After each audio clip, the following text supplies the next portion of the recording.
Welcome to HI 2001, the history of global connections.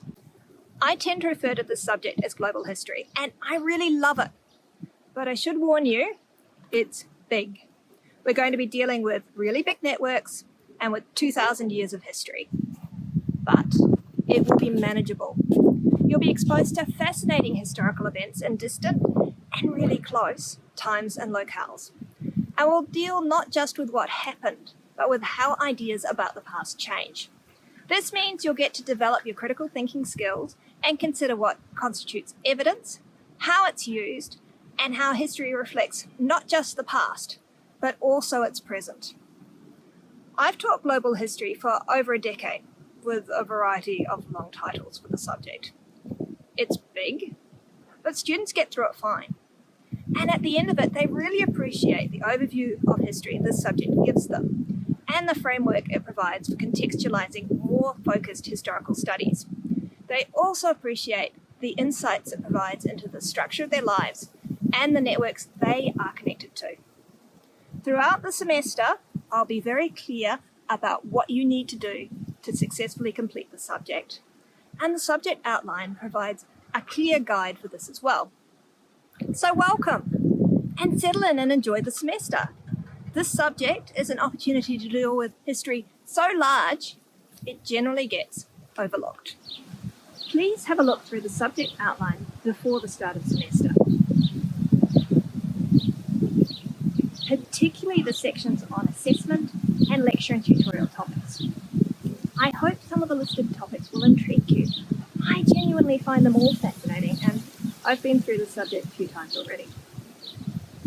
And please note that while I've included a list of required reading for each week in the subject outline, you don't have to search for them. They can be accessed using the readings list for the subject, and online couples are easy to come by, starting from Learn JCU.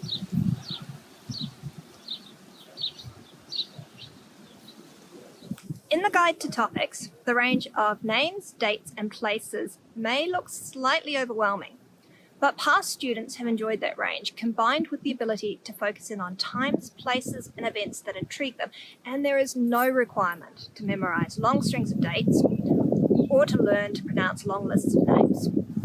On the names at least, I will lead by example and be unashamed of my tendency to mangle the odd one.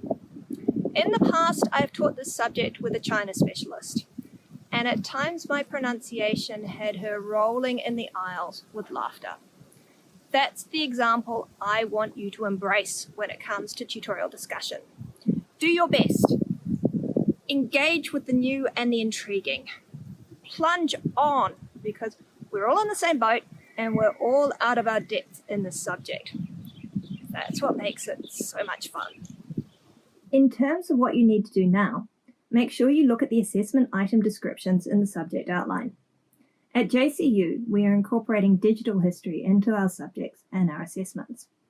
As a result, as well as more familiar essay writing and document analysis tasks, this subject has a virtual exhibition assessment item.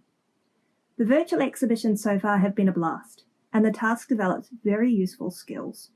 Those skills include locating non-textual sources, establishing their provenance, writing in a succinct manner, and working in a group. Support will be provided to make sure you get through this fine, and if it is not possible to participate in group work, an alternative assessment item is available. The research essay allows you to focus on a time and place that interests you. This is your opportunity to research and deepen your understanding of a particular topic touched on in the subject. And if none of the questions on offer quite suits you, I am really happy to discuss creating a new one with you. I need to point out, though, that this is a research essay, and you will be expected to locate and read sources beyond those included in the subject reading list, and those sources need to be scholarly. The subject take-home exam comes in two sections. The first section is based on material related to the tutorials, the second on constructing an overview of the subject. The questions for that second part are located in the subject outline. You can start preparing for them from the first week, and the exam will not involve the use of responders. I think that's probably about as much welcome as you can take at this point. I've expressed my enthusiasm for the subject, and I hope you find that yours matches it. I've also expressed my opinion that you should consult the subject outline so that you make an informed and successful start to the subject. Go do that now.